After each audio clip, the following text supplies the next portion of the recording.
ತಂದೆಯವರ ಆರೋಗ್ಯ ಗಂಭೀರವಾಗಿದೆ, ಆದರೆ ಸ್ಥಿರವಾಗಿದೆ. ವೈದ್ಯರ ತಂಡ ನಿಗಾ ವಹಿಸಿದ್ದಾರೆ. ಆಸ್ಪತ್ರೆಯಿಂದ ಮನೆಗೆ ಕರ್ಕೊಂಡು ಬಂದಿದ್ದಾರೆ. ಆಕ್ಸಿಜನ್ ಕೊಡ್ತಾ ಇದ್ದಾರೆ ಮತ್ತು BP ಪಲ್ಸ್ ಮೇಂಟೈನ್ ಆಗ್ತಾ ಇದೆ ಸದ್ಯಕ್ಕೆ. ಅವರ ಅಭಿಮಾನಿಗಳ, ನಮ್ಮೆಲ್ಲರ ಪರಿವಾರದವರ ಇಚ್ಛೆ ಇದೆ, ಇನ್ನೂ ಅವರು ನಮ್ಮ ಮಧ್ಯದಲ್ಲಿ ಇರಬೇಕು ಅನ್ನುವಂಥದ್ದು ದೇವರಿಗೆ ಪ್ರಾರ್ಥನೆ ಮಾಡಿಕೊಳ್ಳುತ್ತೇವೆ.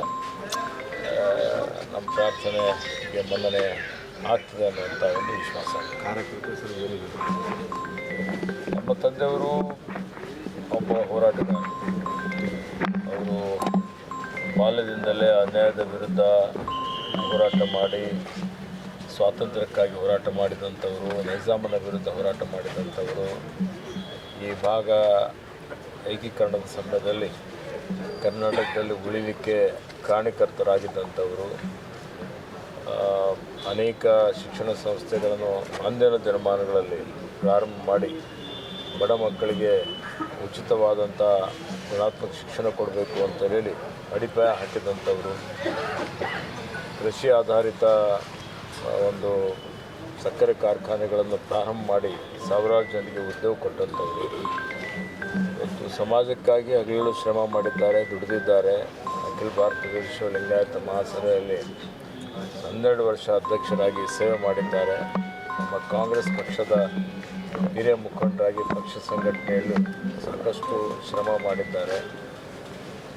4 ಬಾರಿ ಶಾಸಕರಾಗಿ, 2 ಬಾರಿ ವಿಧಾನ ಪರಿಷತ್ತಿನ ಸದಸ್ಯರಾಗಿ, ಮಂತ್ರಿಗಳಾಗಿ, ವೀರಪ್ಪ ಮೊಯ್ಲಿ ಅವರ ಸಚಿವ ಸಂಪುಟದಲ್ಲಿ ಅವರು ಮಂತ್ರಿಯಾಗಿದ್ದರು. ಹೀಗಾಗಿ ಎಲ್ಲ ಕ್ಷೇತ್ರಗಳಲ್ಲಿ ಒಂದು ಅವರ ವಿಶಿಷ್ಟವಾದಂಥ ಕೊಡುಗೆಯನ್ನು ಕೊಟ್ಟಿದ್ದಾರೆ. ನಮಗೆ ಅವರೇ ರೋಲ್ ಮಾಡೆಲ್ ಮತ್ತು ಅವರು ತೋರಿಸ್ಕೊಟ್ಟಂಥ ದಾರಿ ನಡೆಯಲಿಕ್ಕೆ ಪ್ರಯತ್ನ ಮಾಡ್ತಾ ಇದ್ದೇವೆ. ಹೀಗಾಗಿ ಅಪಾರ ಅವರ ಅಭಿಮಾನಿಗಳು, ಬೆಂಬಲಿಗರಿದ್ದಾರೆ. ಸೊ ಅವರೆಲ್ಲರಿಗೆ ಸಂಯಮ ಯಾರು ಕಳ್ಕೊಳ್ಳದೆ ಇವತ್ತು ಅವರಿಗಾಗಿ ಪ್ರಾರ್ಥನೆ ಮಾಡಿ ಅಂತೇಳಿ ವಿನಂತಿಯನ್ನು ಮಾಡುತ್ತಾರೆ. ಜಿಲ್ಲೆ ಮತ್ತು ಅವರ ಮಾರ್ಗದರ್ಶನ ಇನ್ನೂ ಅವಶ್ಯಕತೆ ಇದೆ ಅಂತ ಸರ್. ಅವರ ಅನೇಕ ಕನಸುಗಳಿದ್ದವು. ಎಲ್ಲ ಕನಸುಗಳು ಇನ್ನೂ ಪೂರ್ತಿ ಆಗಿಲ್ಲ. ನಮ್ಮ ಜಿಲ್ಲೆ ಕಲ್ಯಾಣ ಕರ್ನಾಟಕದಲ್ಲಿ ಅಷ್ಟೇ ಅಲ್ಲ, ಇಡೀ ರಾಜ್ಯದಲ್ಲೇ ನಂಬರ್ 1 ಜಿಲ್ಲೆ ಆಗಬೇಕು ಅನ್ನೋಂಥದ್ದು ಭಾಳ ಅವರಿಗೆ ಒಂದು ಆಸೆ. ಅದಕ್ಕಾಗಿ ಕಾಲಕ್ಕೆ ನನಗೆ ಮಾರ್ಗದರ್ಶನ ಮಾಡ್ತಾನೆ ಇರ್ತಿದ್ರು. ರಸ್ತೆ, ಚರಂಡಿ, ನೀರಾವರಿ ಯೋಜನೆ, ರೈತರದು, ಪರಿಶಾತಿ, ಪರಿಶಿಷ್ಟ ಪಂಗಡ, ಹಿಂದುಳಿದವರು, ಜಾತ್ಯತೀತ ವ್ಯಕ್ತಿಗಳಾಗಿದ್ದರು. ಶಿಕ್ಷಣಕ್ಕೆ ಹೆಚ್ಚಿನ ಮಹತ್ವ ಕೊಡಬೇಕು, ಆರೋಗ್ಯಕ್ಕೆ ಹೆಚ್ಚಿನ ಮಹತ್ವ ಕೊಡಬೇಕು, ಇದೆಲ್ಲ ಅನ್ಯಾಯದ ವಿರುದ್ಧ ಹೋರಾಟ ಮಾಡಬೇಕು. ಈ ಒಂದು ರೀತಿಯಲ್ಲಿ ಅವರ ಒಂದು ಮನಸ್ಥಿತಿ ಇತ್ತು. ಯಾವಾಗಲೂ ನಮಗೆ ಹೇಳ್ತಾನೆ ಬರ್ತಾಯಿದ್ರು. ಹೀಗಾಗಿ ಅವ್ರ ಮಾತುಗಳು ಯಾವಾಗಲೂ ನನಗೆ ನೆನಪು ಬರ್ತವೆ. ಸಮಾಜದಲ್ಲಿರುವಂಥ ಕಡೆ ವ್ಯಕ್ತಿ ಬಂದರೂ ಅವರನ್ನು ಅಪ್ಪಿಕೊಂಡು ಅವ್ರ ಸ್ವಂತ ಕಾರಲ್ಲಿ ಕೂಡಿಸ್ಕೊಂಡು ಹೋಗಿ ನಾನೇ ದಂಗಾಗ್ತಾಯಿದ್ದೆ. ನಾವು ಇವತ್ತು ಅಧಿಕಾರದಲ್ಲಿದ್ದರೆ ಯಾರಾದರೂ ಬಿಡೋರು ಬಂದರೆ ದೂರವಾಣಿ ಮುಖಾಂತರ ಅವರ ಕೆಲಸ ಮಾಡಿ ಅಂತ ಹೇಳ್ತೀವಿ ಅಧಿಕಾರಿಗಳಿಗೆ. ಆದರೆ ಅವರು ಸ್ವತಃ ಅವರಿಗೆ ಕಚೇರಿಗೆ ಕರ್ಕೊಂಡು ಹೋಗಿ ಎದುರು ನಿಂತು ಅವನಿಗೆ ಕೆಲಸ ಮಾಡಿಸುವಂಥದ್ದು ಅವರ ಒಂದು ಸ್ವಭಾವ.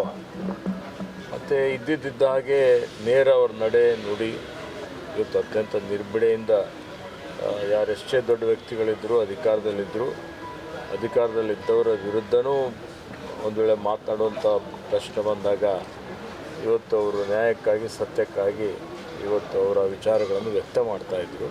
ಹೊಂದಾಣಿಕೆ ರಾಜಕೀಯ ಅವರು ಮಾಡಿಕೊಂಡಂಥವ್ರು ಅಲ್ಲ.